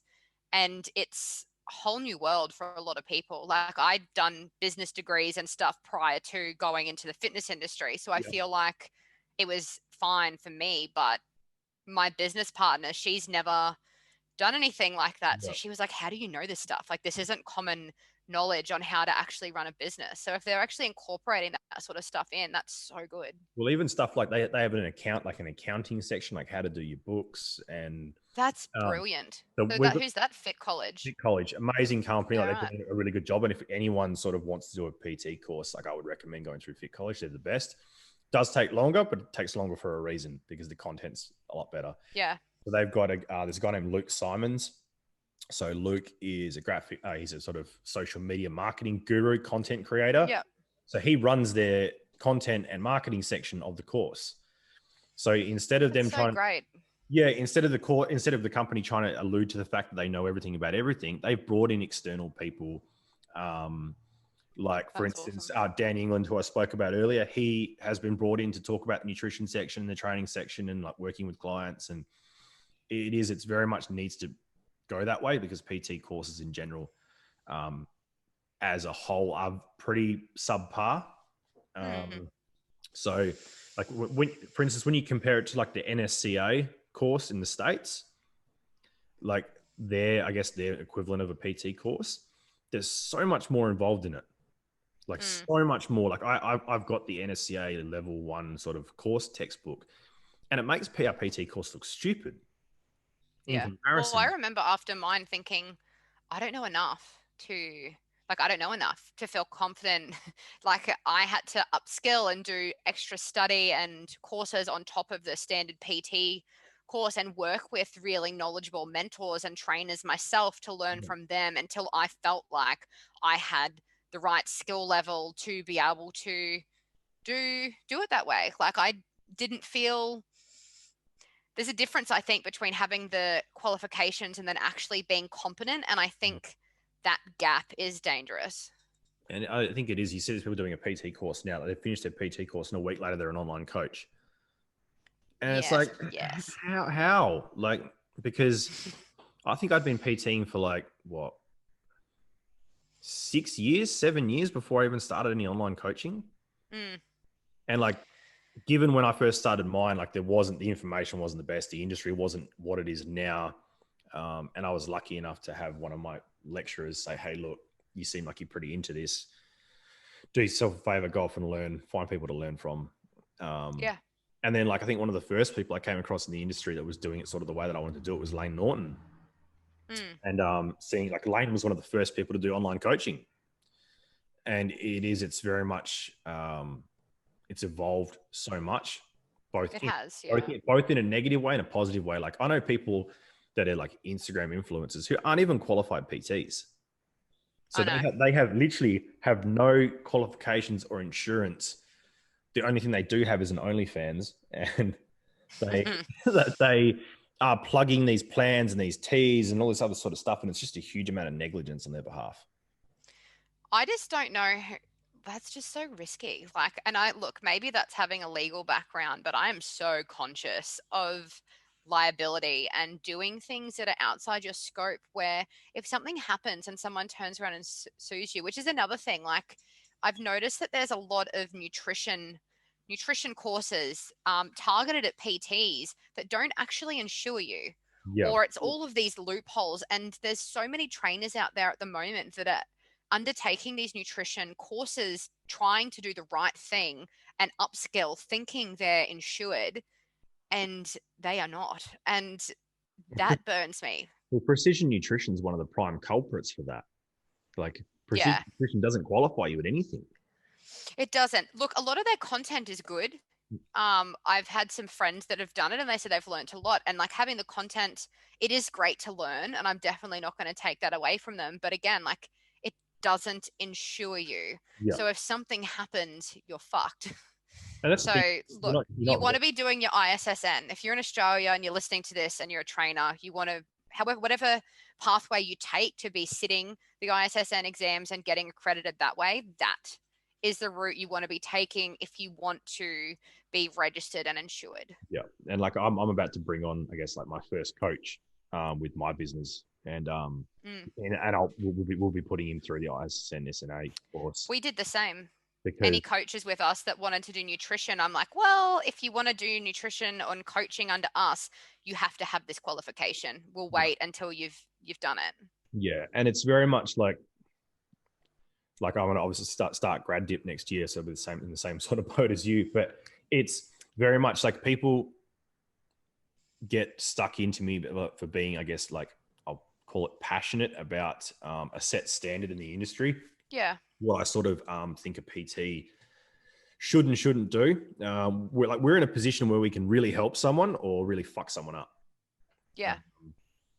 I honestly believe that PT course should be a 3-year degree because there's so many aspects to it that just aren't covered, like sports psychology and like the nutrition side and understanding biomechanics and all the other factors that I guess it's a bit of a joke how you can do a sports science degree and it doesn't cover you as a PT. Like you would think a sports science degree would cover that under that blanket sort of thing. But I know people that have done sports science degrees and have had to go to a PT course as well. Well, I don't know what they teach them in it because at the same time, like I've seen physios and people that you think would have more than the knowledge of a PT do like a deadlift or a demonstration. And I'm like, oh no. Like, so I don't know what they actually cover, but. I was having this exact same conversation with someone the other day about like ex-physics and how they're supposed to know their shit. And you watch them teach people how to deadlift. It's like, man, what are you doing? Like, it's very much people. Like, I can understand that doctors, like when it comes to like sort of injury rehab and things like that, they don't understand strength training. They don't understand like adequate nutrition for recovery and things like that. So in the same sense that we should refer to them when it comes to a clinical sense, it should be done vice versa. Oh, 100%. And Well, like, I'm lucky like enough. straight out of school, I started doing medicine. So that was what I first started studying, was I wanted to be a doctor, and I started doing medicine. And like, yeah, you understand the processes in the body, and you do learn a bit about nutrition, but you definitely don't, it's not something you dive in and specialize in the same way as doing, say, the nutrition post grad that I'm doing now. So Yeah. I've got friends that finished the course. I obviously did not. I'm not a doctor. And they're doctors now, and I'll help them with their personal nutrition, and like the gap and what their understanding of nutrition is versus like the actual application in a sports performance. Like, it's not their area, and you can't specialize in everything. Well, that's You're better off having your niches. well, that's like, for instance, like my wife. Like, so my wife's only 5 foot 60-ish kilo. She's currently pregnant, so a little bit heavier than that. But usually sits around the 58 to 60 kilo mark, and she's pretty lean. She's competed a bunch of times, and she went for a doctor's appointment. They tried telling her that she was obese because obviously, according to BMI, BMI is not accurate if you lift. it was like, and like she had like pretty much like flat stomach, like abs showing sort of thing. And this woman's like, "Oh, you're obese." And my wife's like, "You fucking kidding me?" And it is. It's there's so much room for improvement when it comes to, especially women dealing with like hormonal stuff and like nutrition and things like that. Like, I had a client who I had a suspicion she might have had a thyroid issue. Really low body temp, just unexplained weight gain, fluctuations and stuff like that. And I was like, okay, cool. So what we're going to send you to get some tests done, see if we can get a better understanding of what's going on, and then we'll go from there. And so sent her for a thyroid panel, general bloods and a thyroid panel, so we can get a rough idea. So then we could obviously then refer on from there, maybe bring in an endo if it needed to be. And we sent her in for like T3, T4, TSH, reverse T3. And the doctor's like, "Oh, what do you want all these for?" And she's like, "Well, my coach seems to think that I might have a thyroid issue. He wants me to sort of take it further, take it up with you guys, and sort of delve a little bit deeper and see what we can figure out." And he's like, "Oh, you only need your TSH tested." And I was like, "Yeah, but that's a sort of broad spectrum. It's not really testing everything." Yeah. And he's like, "Oh, you have to pay for the test." And she's like, "Well, no, I'm not. It's referred on Medicare." So anyway, bunch of arguing. Got tested, and she had issues with her reverse T3, and now she's on medication for her thyroid. And this doctor was pretty much like, "Nah, you don't need it. There's nothing wrong with you. You don't present any of like," even though she was presenting symptoms that coincide with a thyroid issue, he still was like, "Oh no." He's like, "Oh," he put it down to menopause. She was like 40. And I was like, "Nah, not quite, man. Not." And yeah. So then, like, I said, "Okay, well, did he apologize after the results came back with issues?" And she's like, "Nope." I'm like, "Yeah, it doesn't surprise me." But I think that's important. Like, with Gen Pop, unless I suspect an issue, I don't send them for bloods. But definitely with all my comp prep, any ladies I take on to comp prep have to do full blood panel before we start, just so we can have a look, see where the hormones are sitting, see if they've got deficiencies, so that we know that then for the programming. And then at the end of competing, I get them to do another one at the end of their season, just to see where everything's sitting. Because if things have gone, or they are low in whatever vitamins, so to speak, we can then structure their recovery off season then to counter that. Because you don't know what's going on inside someone's body from looking from the outside. well, it's like servicing a car. That's why you do bloods, to essentially make sure that everything's in the right place. And I think it's very crucial for women specifically, if they are competing like multiple seasons sort of in a row, they should be getting bloods done fairly frequently, like start and end of prep. I've had some people be like, "Oh, it's a little bit excessive." I'm like, I don't care. I don't care. Like, I would rather be ticking all of the boxes and you having no dramas whatsoever than there being, especially if there's like a big hormonal imbalance or something. Like, we need to know that before we start a prep, because starting a prep might not be a good idea for you at the moment. You might need to correct certain things and get your body in the right position to start a prep. There's no point things are shit, adding more shit on top. Like you want to be starting your prep in the most optimum position, because that's going to give you a healthier prep itself, and you're going to get better results for it, which is the goal. So, and it's like going back to another car reference. It's like servicing your car before you go on a long trip. You want to make sure that yeah, I definitely do that. the machine, so to speak. But you want to make like, I mean, you go on a long trip, you check your tires, like you check everything. Like if you're going to go on a massive camping trip, you make sure you've got all the right gear before you go. The last thing you want to do is get out into the world and be like, oh fuck, we've like not got a spare tire. No tent. Yeah, and it's, I mean, like with clients who are like PED users that I do coach, bloods every 3 months. That's a mandatory thing. If their bloods aren't handed in, their coaching stops. So that's good. Pretty adamant on that one, mainly because it's like, okay, if that's the choice you want to go down, you're going to be taking every precautionary measure to make sure that everything is in the right sort of zone. Yeah. And that's a good way of if the person managing it, so to speak. Yeah, and it's sort of putting the onus on the person, sort of thing. Like, shit, I've had some like men and women who have come to me and they're like, oh, because there's a section in my questionnaire when people start me, it's like, okay, have you used PEDs in the past? If so, what ones, what doses, length of time on, was there PCT done? Did you get bloods done? If so, where are the bloods? And some of the results that people have written in this comment section are ridiculous. Man, I've had female bikini girls saying they were having like Anavar, Stanozol, Clen, T3, DMP, like that doesn't actually surprise me, to be honest. It is something that is very prominent in the competing scene. And it's just copious amounts of shit. And then you see their stage photos. It's like, you didn't actually look that good. Like, for what you were taking, either you weren't doing it properly, you weren't training properly, or the quality of the stuff you were taking is shit. And it comes back to like, usually it comes back to a lack of education on their coach's behalf, or a negligence, or like them not knowing how to get someone lean without using huge amounts of cardio, heaps of drugs. Well, coaches aren't exactly trained in that anyway. No. So realistically, you shouldn't be giving someone like doses or drugs to take. Like, that's so outside of scope anyway. It is. And I think like on that sense, like I've spoken to like a fair few people, like I'm not sure if you had anything to do with Broderick Chavez. No. So that Brods is from the States. He's a very, very passionate person. So he specializes in PEDs. That's his jam. And when at his seminar, he was like, there are literally gym rats taking more gear than like Ronnie Coleman. Like, that doesn't surprise me either. Normal gym rats who like go out clubbing on weekends, go to festivals, and they're taking more gear than top IFBB pros are. Especially for men. And then they wonder why their own testosterone production just gets fucked up.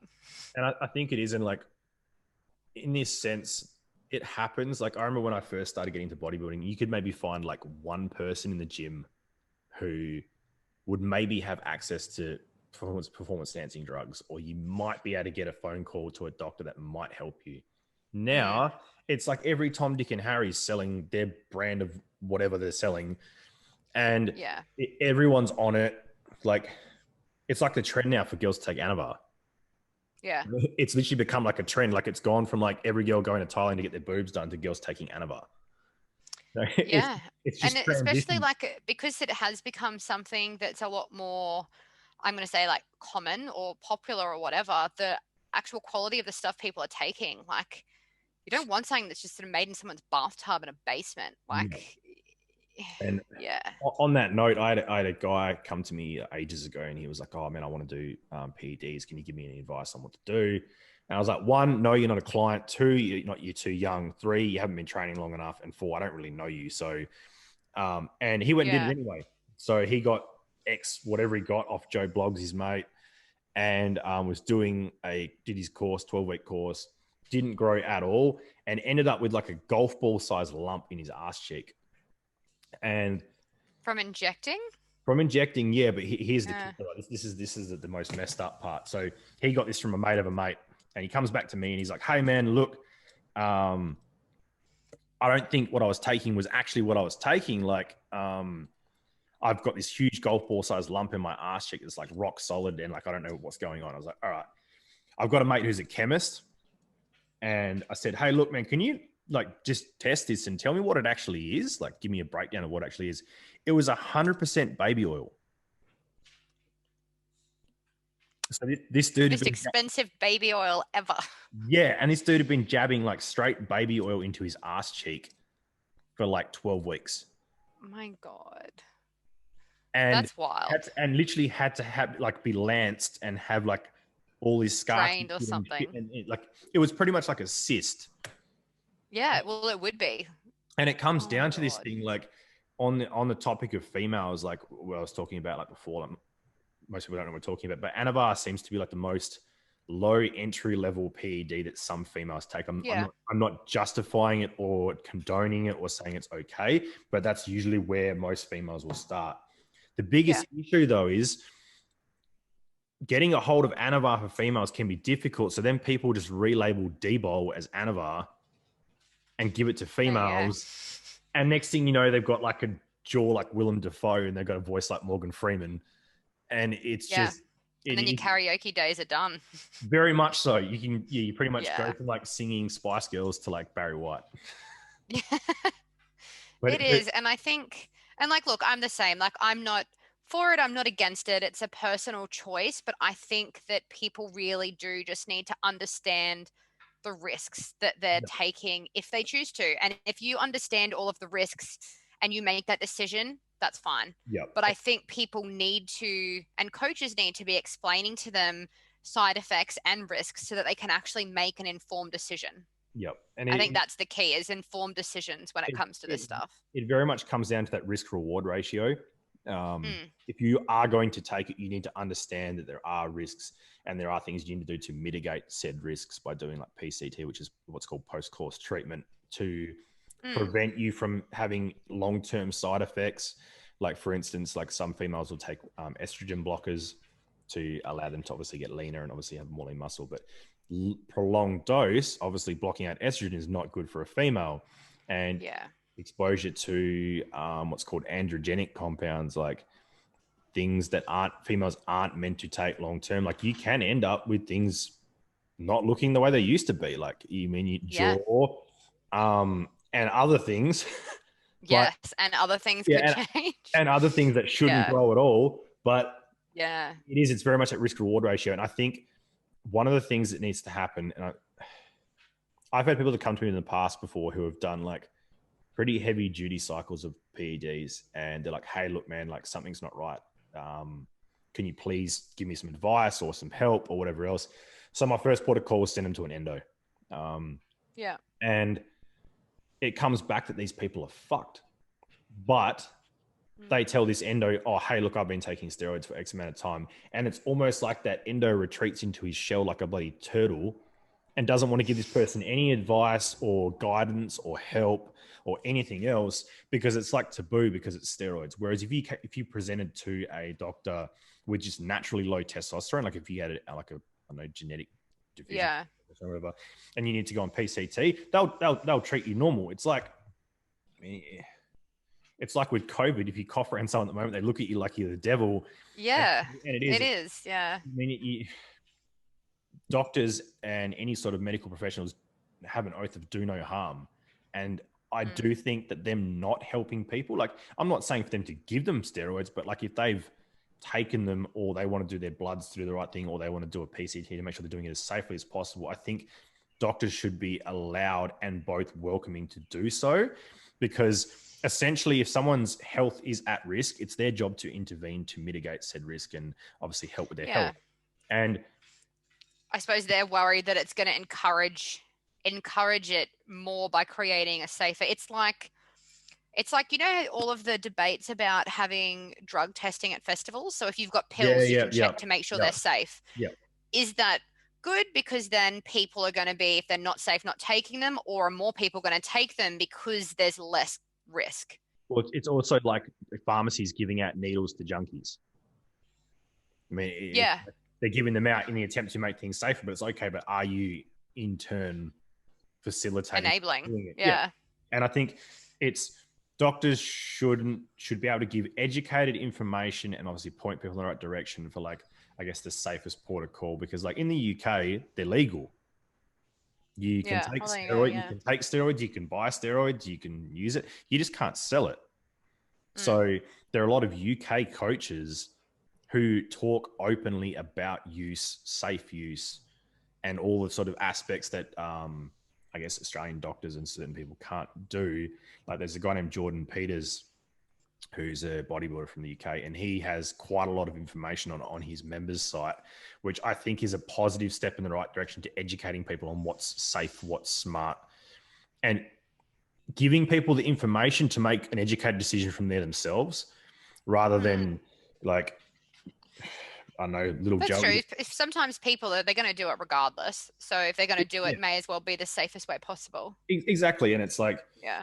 um, you want people to do things the safest way possible, and it's all about education, giving people that ability to make educated decisions on their own.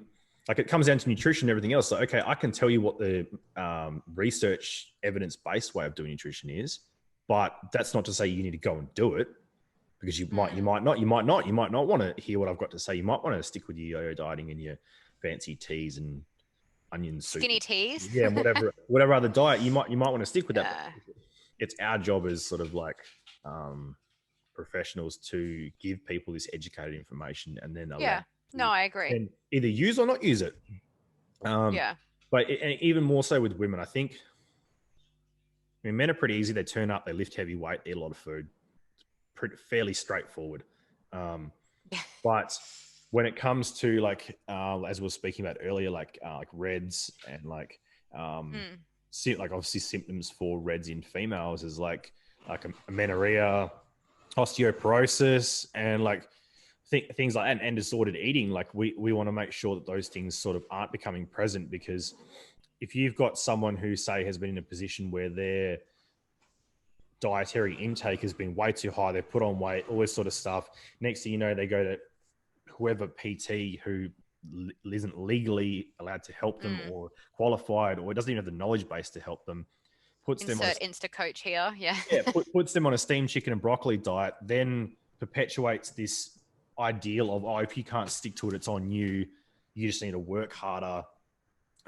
That then can obviously turn things in the total opposite direction and end up with disordered eating. Like it's very much a case of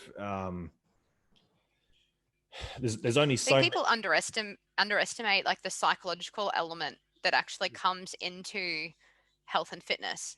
Yeah. Especially working with females. Like, I don't know, again, only working with females, I can't really speak for men, but there is a huge emotional, psychological element when it comes to working with females, even females that don't have like disordered eating or anything like that. It's a different kind of journey. And I suppose like that's why I love working with females, because I do enjoy that side. But yeah, it's very different. And it is like, I've prepped quite a few females and like gone through that sort of process of prepping them. To be totally honest, like I've prepped men as well. Men are way more hormonal when it comes to prep.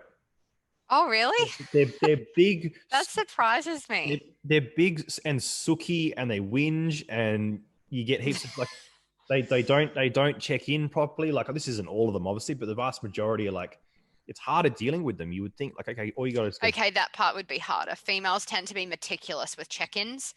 You'll ask for like one sentence of information and you will get a paragraph. Like they're very meticulous in that sense. I had one of my clients who competed at the ICN Pro Qualifier in Korea last year.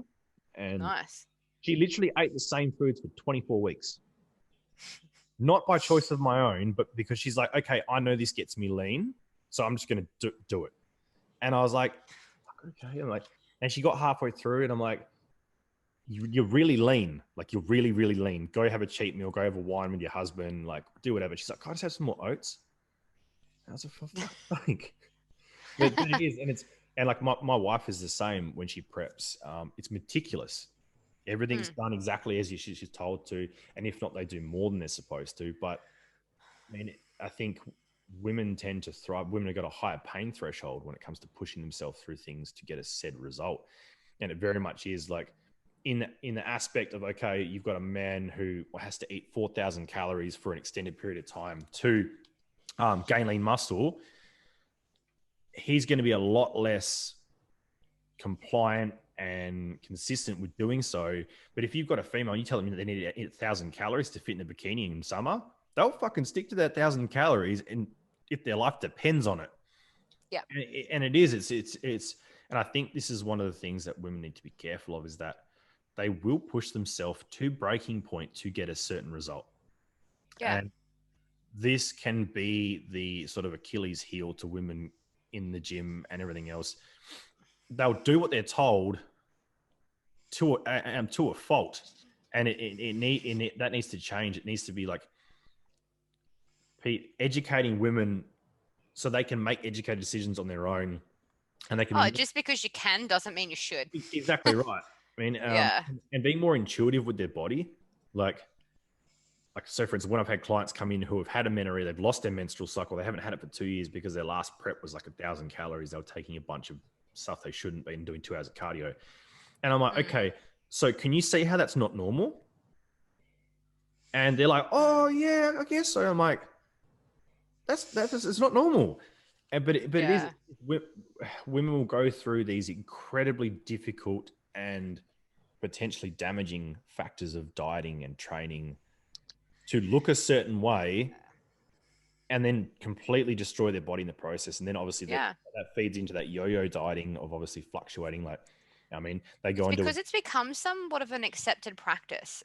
Like, which look, that sounds terrible, but in the competing space as a female, it's rare to not lose your period, which is like, I don't know how, but I've never lost mine, even on some of the absolute stupid things I've been put on. Yeah.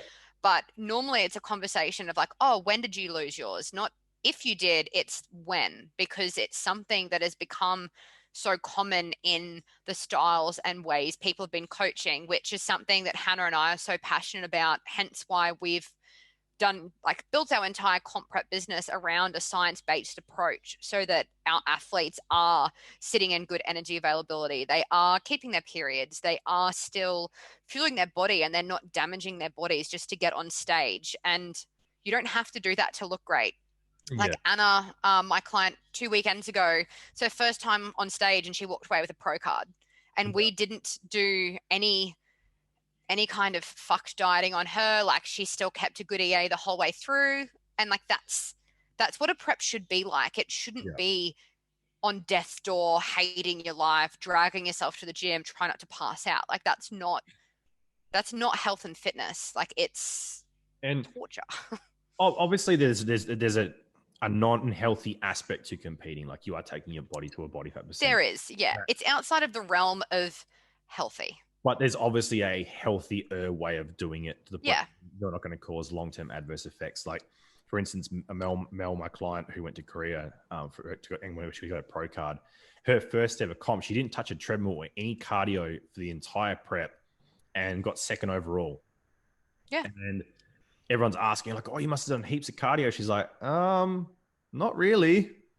And it is. And it's, my wife's last prep, she was prepping for figure and then decided to pull out. Obviously, we had some with buying the house and stuff. So she finally listened to me 110% with her prep. So wow, that's quite an achievement. Previous prep, when she did physique, it was very much us butting heads with her, thinking she needed to do more and eat less. And, I mean, you're usually a lot harder on yourself. Psyching herself out. And this last prep, she's like, look, I'm going to trust you 110%, do exactly what you tell me to do. We only had her training 4 days a week. We had her on like 2,800 calories, 2,900 calories.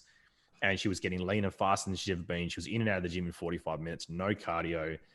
And she's like, wow, this heaps easier. And I'm like, no shit. Like, if you'd listened to me like years ago, you would have. But it is. It's the whole, like, there's lots of ways to skin a cat, but there's still better ways.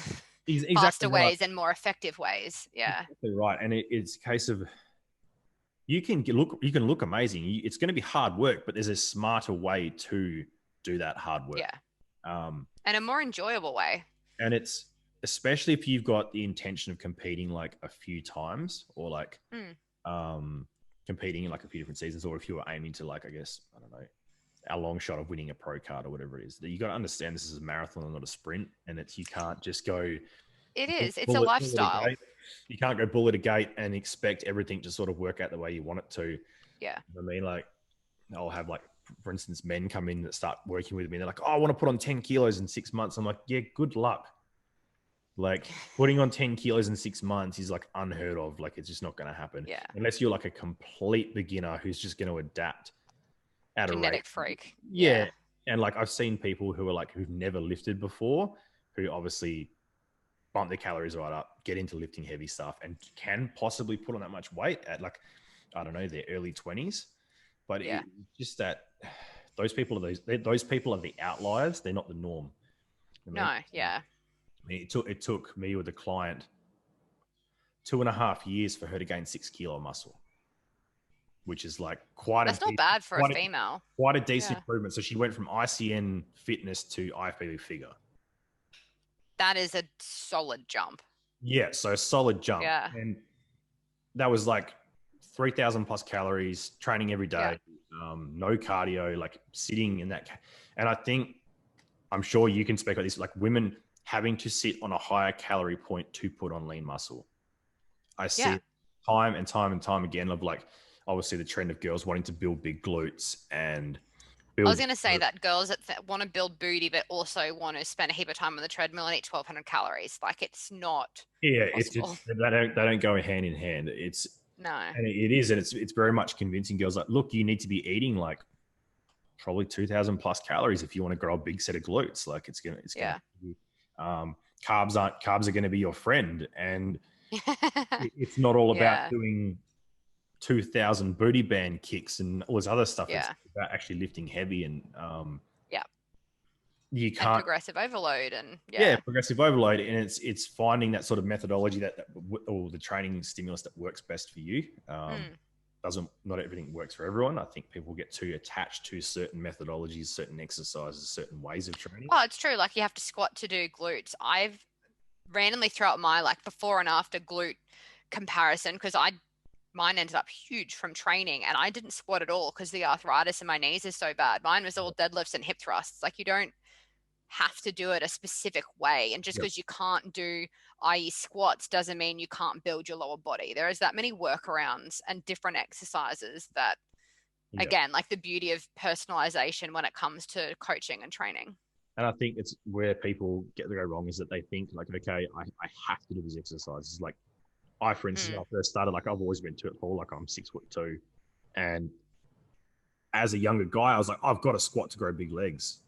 Like it's given. It's a long way to the ground for you. it is, and it's a fucking pain in the ass, but it's not necessary. And like I've come to the point now being 31 where like I'm like, okay, the trade-off for me squatting, like I ruptured L4, L5 when I was in my early 20s, had like quite a large amount of time off work, and like took ages to rehab it. And for me now, no matter how good my technique looks, no matter how much lower ab training I do, barbell squats, high bar, just don't work for me.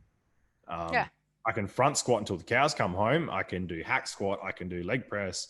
So it's like, okay, well, if that methodology is now not working for me, it's not going to work for me. The risk reward ratio is just out the window. So I'm not going to use it. Don't try force it. Yeah. And it's the same with certain dieting methodologies. Like people hold on to things for dear life in the hope that it's going to maybe start working eventually. But that's like keto. Like people are like, should I do keto? And it's like, do you like carbs? It's like, oh, carbs are life. I'm like, well, keto is not going to be the right eating style for you. Like it's about finding an eating style that you enjoy, that you can maintain keeping a calorie deficit. Like, and whatever that style looks like, that's fine. But it's got to be something that doesn't feel unnatural and like torture.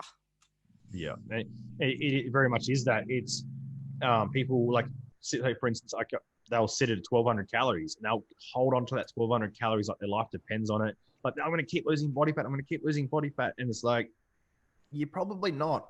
Like, you need to reverse at some point. There needs to be a calorie surplus to work with. Kills me about MyFitnessPal is it always spews out 1,200 calories for weight loss. And it's like, why are you doing this to people? I remember years ago, I saw an article and it was like that Shannon guy from The Biggest Loser, the dude with all the tattoos. Oh, yeah.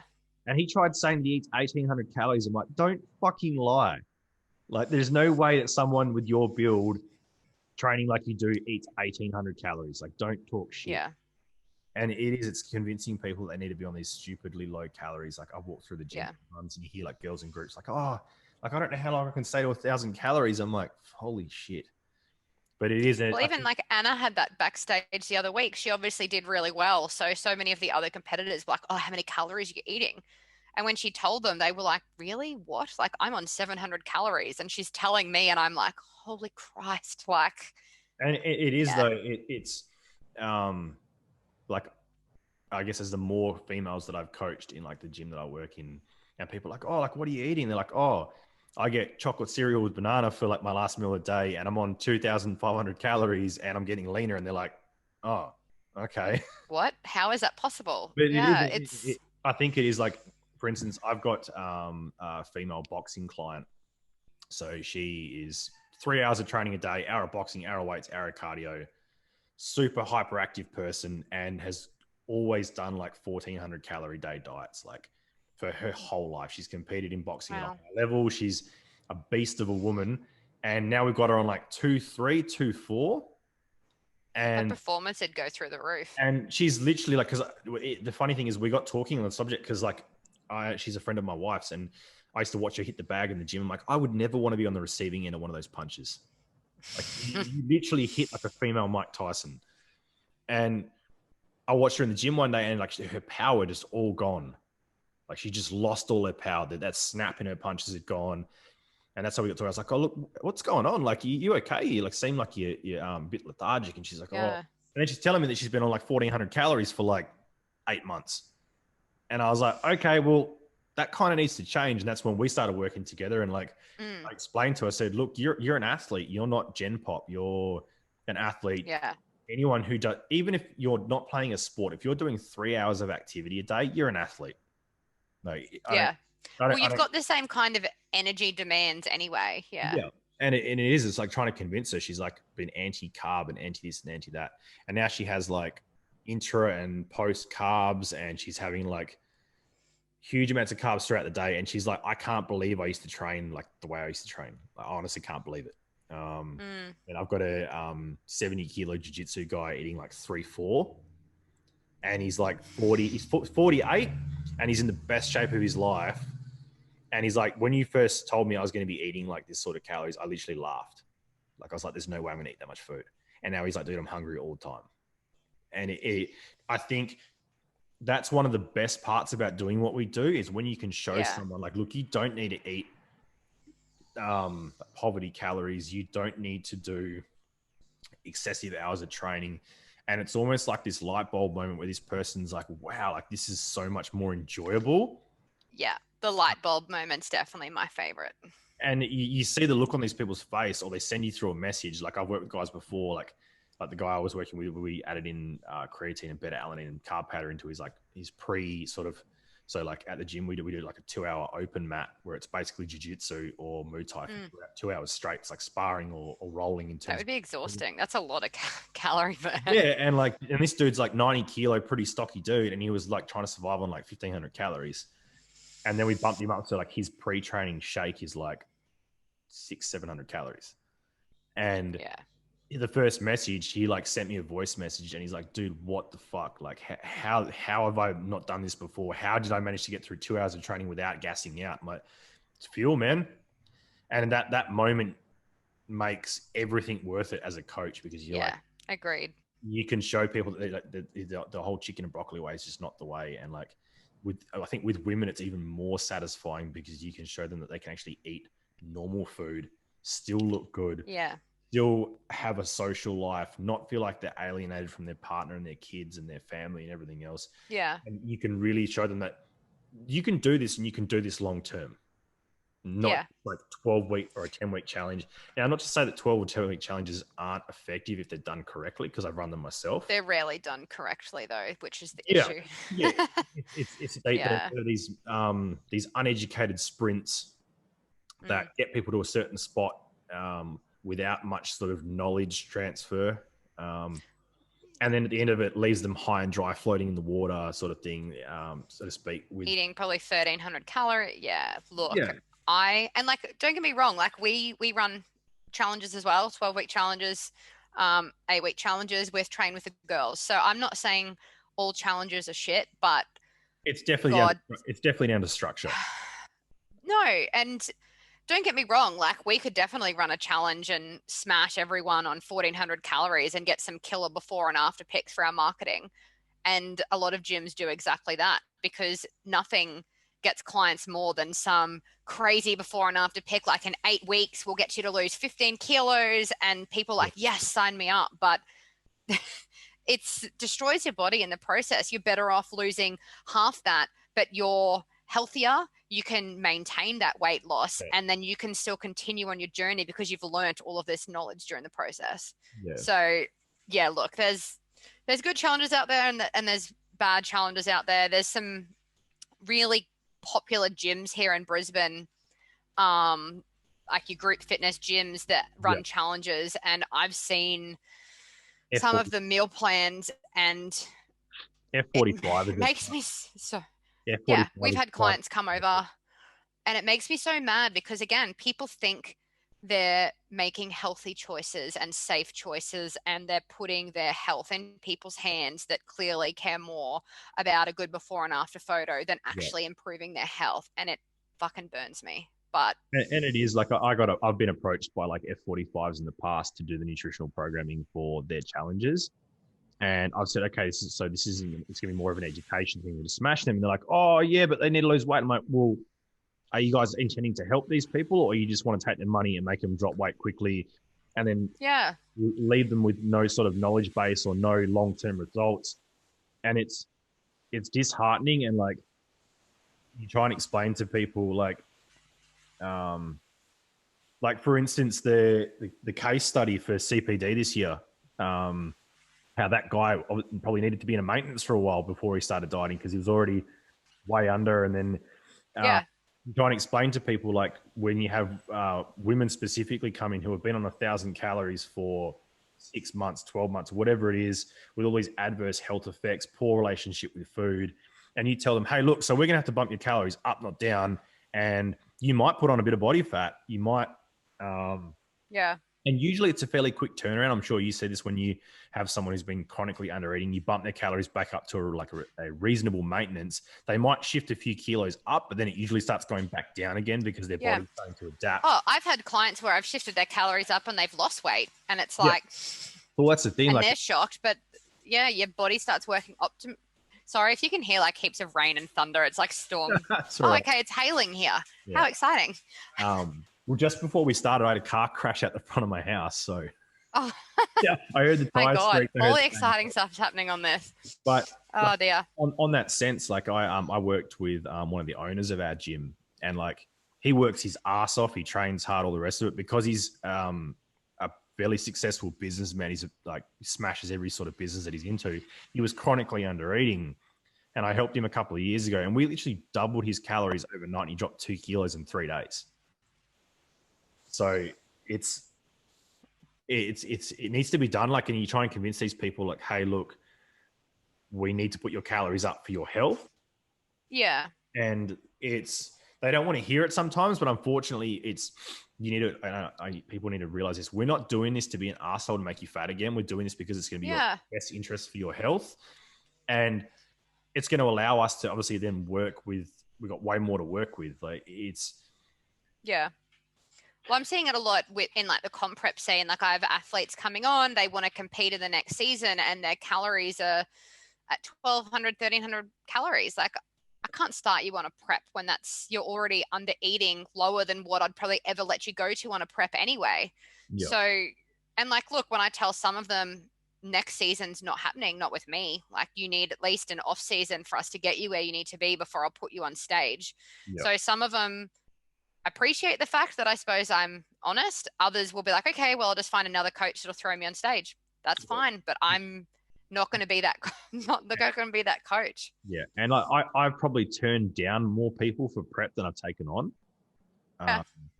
because they either come in with like an unrealistic expectation of how lean they are or how much muscle they have.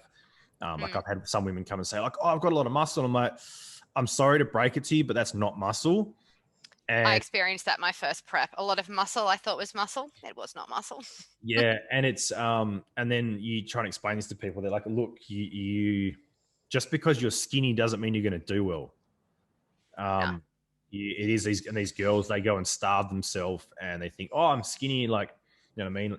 Or because they've had their boobs done in Thailand, that's going to make them competitive. It's like, you don't get judged on your boobs, just so you know.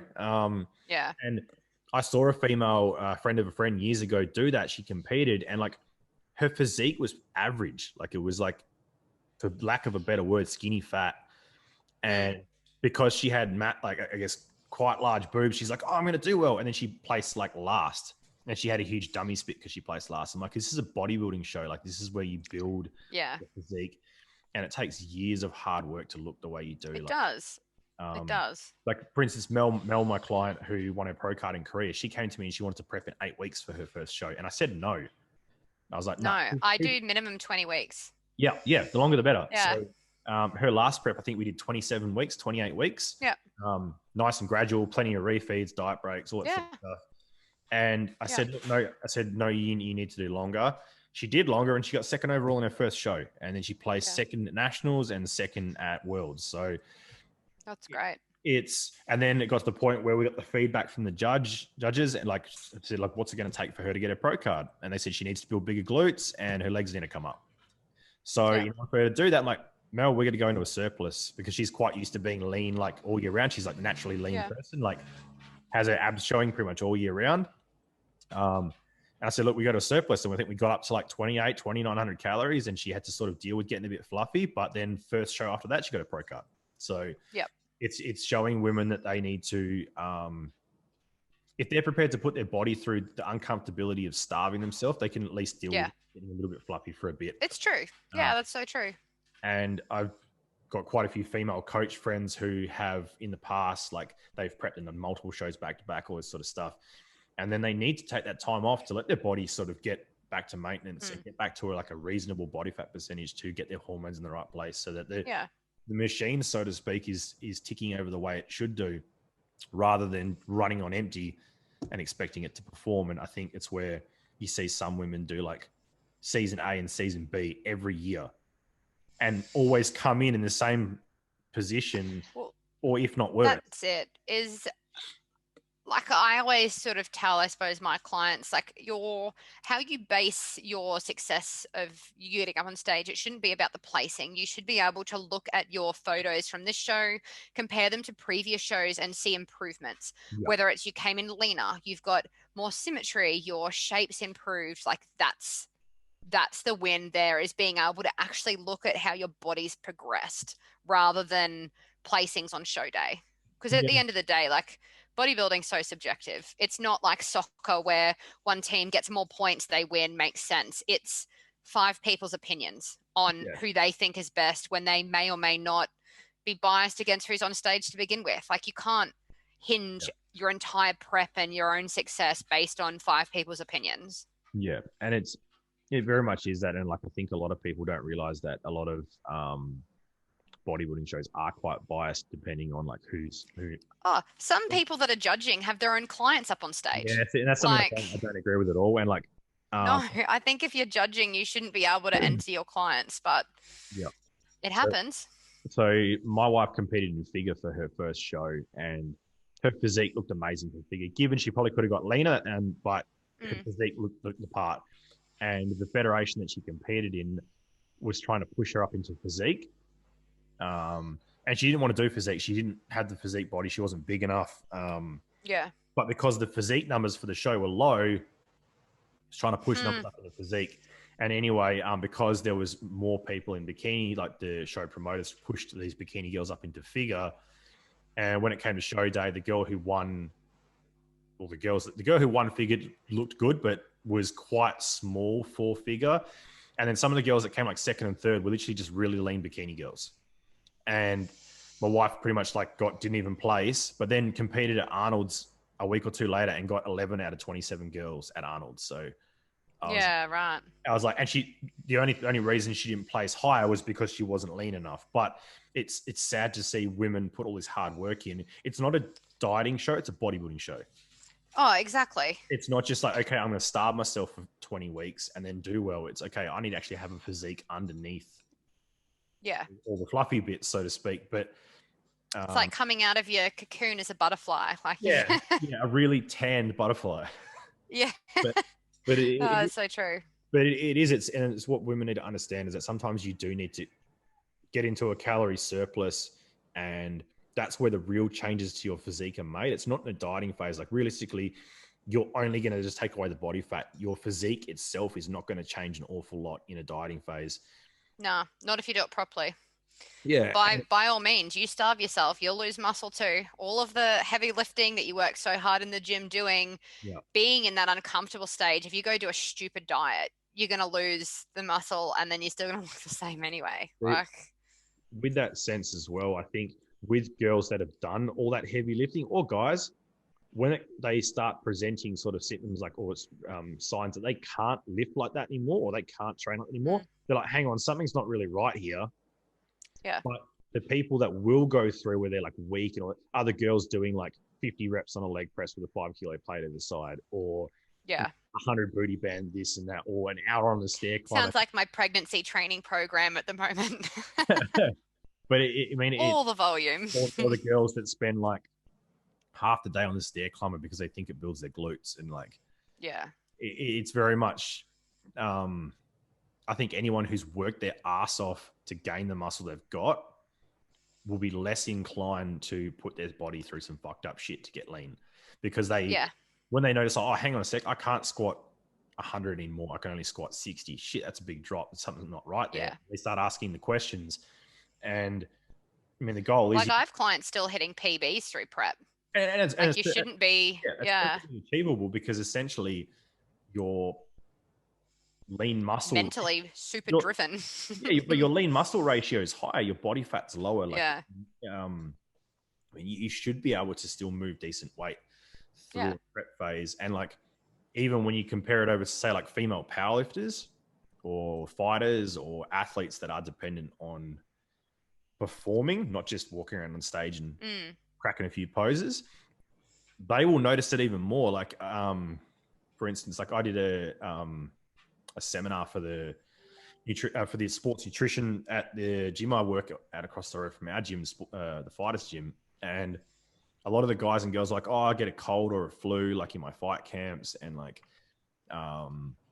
I notice a huge drop in performance. I can't punch as hard, or mm, I mean, rugby players who notice like, oh, I can't tackle as hard, or I don't last the full game, or whatever else it is. And I'm like, okay, surely these signs must be things of going, hang on a sec, something's not right here. yeah, I need to fix something. But I think with a lot of sports, this whole low carb, low calorie starvation model to make weight or to perform yeah. a day or whatever else it is has been perpetuated for way too long. It has, and it's shifting now. And I think, like, thank God. Yeah, and it is. It's a positive step in the right direction. And you've got people like I'm not sure if you've had much to do with Jordan Sullivan, the fight No, dietitian. So he is essentially the head sports nutrition guy, dietitian for the UFC fight team out of Australia, and nice. he's doing some really cool shit with educating people and showing them the smarter way of doing things. I mean, you got Jackson Pios over here who's pumping out some really good information on sports performance, and people are finally starting to see the light of like, okay, I don't need to eat poverty calories. Like, I used to coach a guy who used to play pretty high level rugby back in NZ, and pretty much was about to play for the Wallabies. I play for the All Blacks. Sorry, I'll get crucified if I say Wallabies. He was about to play for like one of the best teams in the world, and like their sports nutrition guy was like, "Oh, you don't eat carbs before you play; it'll make you sluggish." What? And this Oh is my like a God, no. 130 kilos, 6'5", like defensive player, and he's like, "What?" Oh, And I was like, "What the fuck? Like, who the fuck told you that?" But that's it is, and concerning. it's. I think sports nutrition knowledge has jumped leaps and bounds in the last. Like Mm. this guy's in his 40s, and it would have been like when he was in his 20s, like 20 years ago.